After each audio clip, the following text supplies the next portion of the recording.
It was a quiet Tuesday evening in my apartment, the kind where the city outside my window seemed to hum with a distant energy that never quite reached my cozy sanctuary. Rain tapped gently against the glass, creating a soothing rhythm that accompanied the clacking of my keyboard as I worked on my latest writing project. I'm Alex, by the way, a writer who prefers the company of fictional characters to real people most days. At 28, I'd carved out a comfortable existence in my small but charming apartment, nestled in a corner building that gave me a perfect view of both the bustling main street and the quieter residential area behind it. My life was predictable, organized, and safely within the boundaries I'd carefully constructed for myself over the years. That all changed when I heard the knock. 3 sharp raps against my door that seemed to cut through the ambient sounds of my evening like a knife. I wasn't expecting anyone. I rarely did. Friends knew to text before dropping by, and I wasn't the type to order food delivery on a whim. Curiosity pulled me from my desk chair, and I padded across the hardwood floors, peering through the peephole with the caution of someone who'd lived in the city long enough to know better than to simply fling open doors. What I saw made me step back. A man I'd never met before stood in my hallway, leaning casually against the doorframe as if he belonged there. He was tall, with dark hair that fell just above his eyes, and he wore a leather jacket that seemed to emphasize the breadth of his shoulders. But what caught me most was his expression, a knowing smirk that suggested he was exactly where he intended to be. Against my better judgment, I opened the door, leaving the chain lock fastened as a last line of defense. "Can I help you?" I asked, my voice steadier than I felt. His smirk widened into something that wasn't quite a smile. "I'm Jamie. I'm here for the interview," he said, as if that explained everything. When I didn't immediately respond, he raised an eyebrow and added, "Don't make me ask twice." Those words, delivered with such casual confidence, sent an unexpected shiver down my spine. I had no idea what interview he was talking about, but something in his tone made me hesitate to simply shut the door in his face. It turned out there had been a mix-up. He was supposed to meet with someone in apartment 4B for a magazine feature, and I was in 4D. A simple mistake, easily explained. But that initial encounter, that moment when he stood in my doorway with that self-assured smirk, had already set something in motion that would change everything. Let me explain why this matters. Because sometimes the most significant turns in our lives come from the smallest moments of chance. Had Jamie knocked on the correct door that evening, our paths might never have crossed. Had I been less curious or more cautious, I might have sent him away without a second thought. But there was something about him that caught me off guard, something that made me unlatch that chain and invite him in for coffee while we sorted out the confusion. Jamie was unlike anyone I'd ever met. Where I was cautious, he was bold. Where I overthought every interaction, he seemed to move through the world with an easy confidence that I both envied and found slightly intimidating. As he sat at my kitchen counter, explaining that he was a photographer doing a series on local artists for an online magazine, I found myself studying the way his hands moved when he talked, the way his eyes crinkled slightly at the corners when he smiled, really smiled, not just smirked.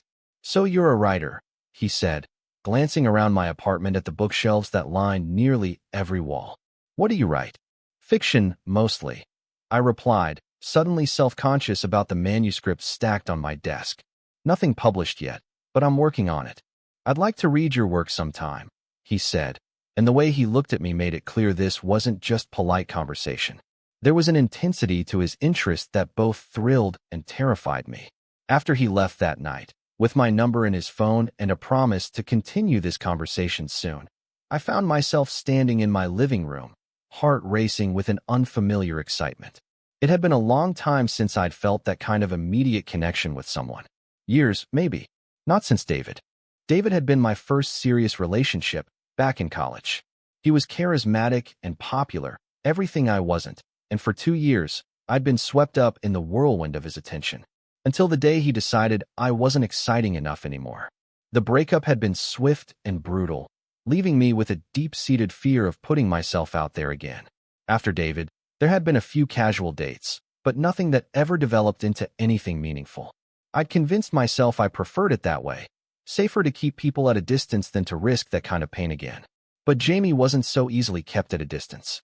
True to his word, he called the next day, suggesting we meet for coffee at a small cafe near my apartment. I agreed, telling myself it was just friendly, just coffee. But the moment I saw him waiting for me outside the cafe, that same confident smirk playing on his lips, I knew I was in trouble. "I was starting to think you might stand me up," he said as I approached. "I'm 5 minutes early," I pointed out. He laughed, a warm sound that seemed to wrap around me.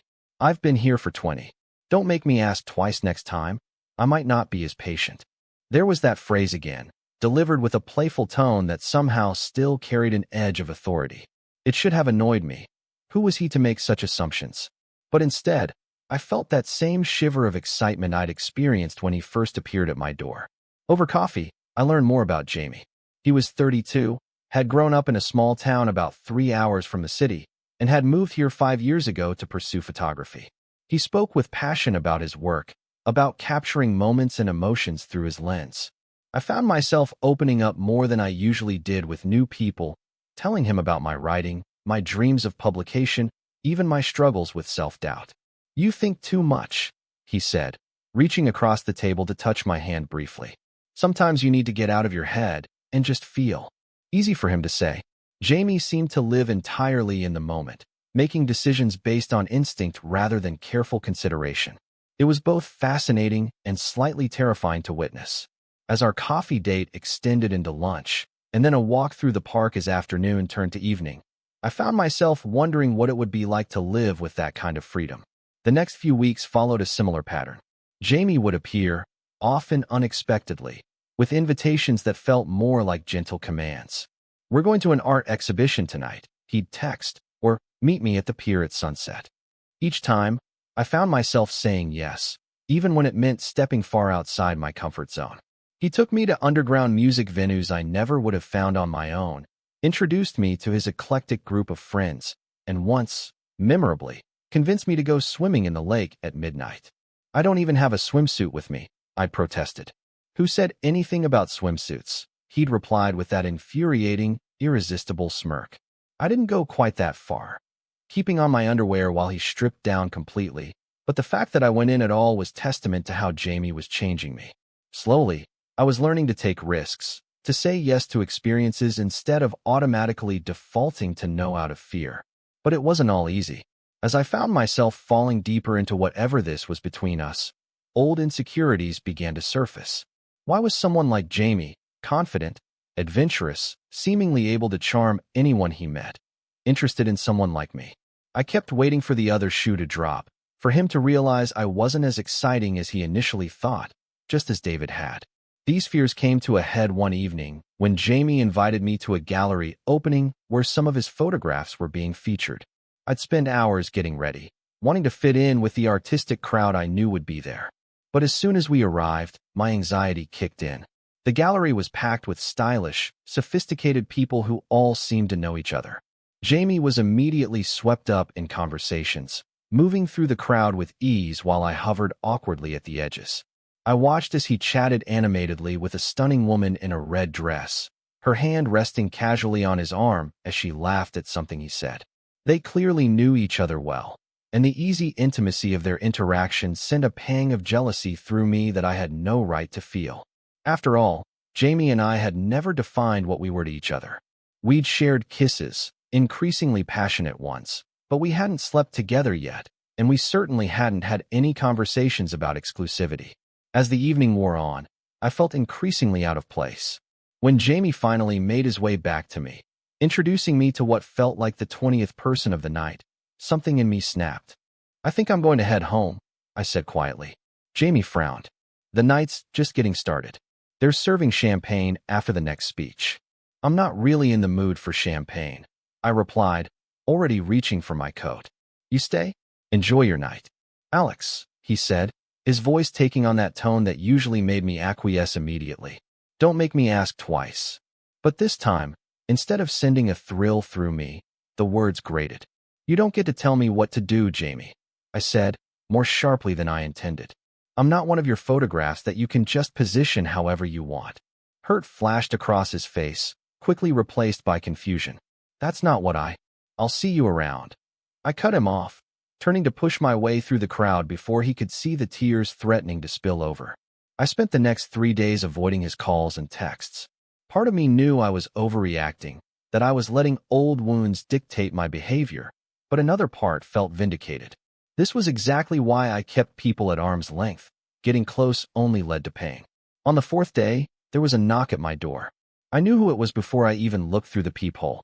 Jamie stood there, not smirking this time, his expression serious and a little uncertain.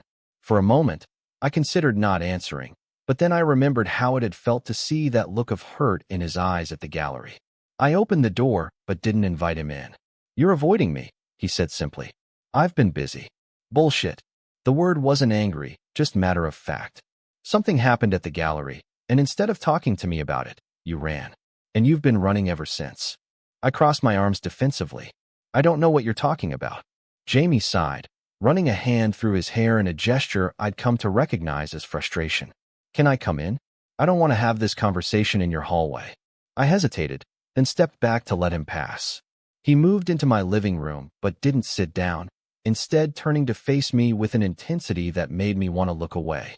"I care about you, Alex," he said quietly. "More than I've cared about anyone in a long time. But I can't keep guessing what's going on in your head. You have to talk to me." The sincerity in his voice broke something open inside me. All the fears and insecurities I'd been holding back came rushing out in a torrent of words. I told him about David, about how being left had made me afraid to get close to anyone again. I told him how out of place I'd felt at the gallery, how seeing him with the woman in the red dress had made me realize how different our worlds were. "I'm not exciting or spontaneous," I finished, my voice barely above a whisper. "I'm just me. And eventually, that's not going to be enough." Jamie had listened without interrupting, his expression growing increasingly troubled. When I finally fell silent, he stepped forward, taking my hands in his. "Is that really what you think?" he asked. "That I'm with you because you're some kind of project? Someone to make more exciting?" Put that way, it did sound ridiculous, but I couldn't shake the fear. Why else would someone like you be interested in someone like me? "Someone like me," he repeated, shaking his head. "Alex, do you want to know why I first asked you out after that mix-up with the interview? It wasn't because I thought you needed to be changed. It was because when you opened that door, chain still latched, looking at me with this mix of caution and curiosity, I saw someone who thought deeply about everything. Someone who didn't just let life happen to them, but who considered each step carefully. And I found that incredibly attractive." He moved closer, his hands sliding up to cup my face. "I live in the moment, yes. Sometimes too much. I make impulsive decisions. I don't always think things through. Being with you, you ground me. You make me consider things I might otherwise rush past." I hadn't expected this. In all my anxious imaginings, I'd never considered that Jamie might see our differences as complementary rather than problematic. "And for the record," he continued, "Lydia, the woman in the red dress, is my ex-girlfriend. We dated for 6 months, 2 years ago, and now she's engaged to my friend Mark. She was asking about you that night, because apparently I haven't shut up about you since we met." A wave of embarrassment washed over me. "I feel like an idiot," I admitted. "Don't," Jamie said, his thumb brushing gently across my cheekbone. "Just talk to me next time, instead of assuming the worst and running away." I nodded, leaning into his touch. "I'll try. It's not easy for me, but I'll try. That's all I'm asking," he said, and then he was kissing me, a kiss that felt different from our previous ones. Deeper, more honest somehow, now that the fears that had been hovering between us were out in the open. That night marked a turning point in our relationship. We didn't magically solve all our communication issues overnight, but we started making a conscious effort to be more open with each other. Jamie became more mindful of my need for occasional quiet nights in, and I pushed myself to be more spontaneous, to say yes to adventures without overthinking every possible outcome. 2 months after the gallery incident, Jamie took me to the beach at sunrise. We sat on the sand, watching the sky transform from inky black to deep blue to a riot of pinks and oranges. As the first rays of sunlight broke over the horizon, Jamie turned to me. "I love you," he said simply. "I love your thoughtfulness, your quiet strength, the way you see the world through a writer's eyes. I love that you challenge me to slow down and really see things, not just rush through experiences." The words sent a rush of warmth through me that had nothing to do with the rising sun. "I love you too," I replied, and was surprised by how easy it was to say, how right it felt. "I love your spontaneity, your passion, The way you push me to step outside my comfort zone. I love that you saw something in me worth pursuing, even when I was doing my best to keep you at a distance." He smiled, not a smirk this time, but a genuine, open smile that reached his eyes. "Move in with me," he said, the words somewhere between a question and a statement. I raised an eyebrow, mimicking his expression from that first night. "Is that a request or a command?" Jamie laughed, pulling me closer. "Neither. It's a hope. My lease is up next month, and I'd rather find a new place with you than sign another year on my own. But only if you want to."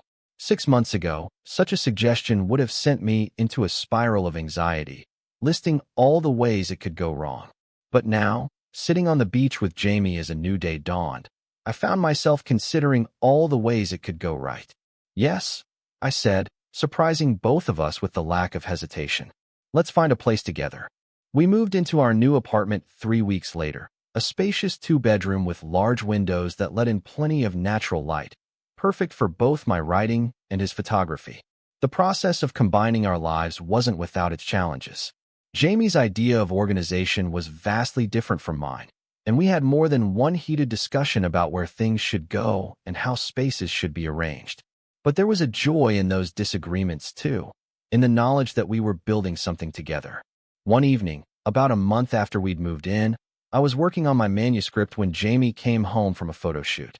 He stood in the doorway of what we designated as my office, watching me with a familiar intensity. "What?" I asked, saving my document before turning to face him. "I just like seeing you here," he said. "In our home. Looking so, in your element." I smiled, recognizing the look in his eyes. "Did you need something?"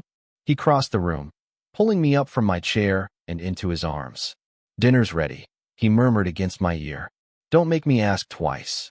The phrase that had once seemed like a challenge now felt like an inside joke, a reminder of how far we'd come from that first night when he stood in my doorway and smirked. I laughed, letting him lead me to the kitchen where he'd prepared my favorite pasta dish. Looking back now, I can see how that chance encounter changed the course of my life. Jamie taught me that vulnerability isn't weakness, that letting someone in doesn't mean losing yourself. And I'd like to think I taught him something too, about the value of slowing down, of savoring moments rather than just collecting them. Love isn't about finding someone who checks all the boxes on some predetermined list. It's about finding someone who compliments you, who helps you grow while accepting you exactly as you are. Jamie and I are still learning, still figuring out the balance between his spontaneity and my caution, between his boldness and my reflection. But that's the beauty of it. We're learning together. So if there's one thing I've taken from this journey, it's that sometimes the most unexpected encounters can lead to the most profound connections. Sometimes a mistake, a knock on the wrong door, can turn out to be exactly right.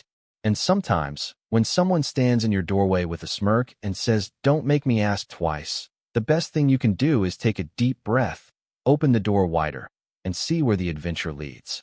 Because life's most beautiful stories often begin with a moment of courage, the courage to let someone in, even when every instinct tells you to keep them out. Jamie and I are still writing our story, day by day, moment by moment. And while I don't know exactly where it will lead, I know it's a journey worth taking, together. Total_char_count. 18,342.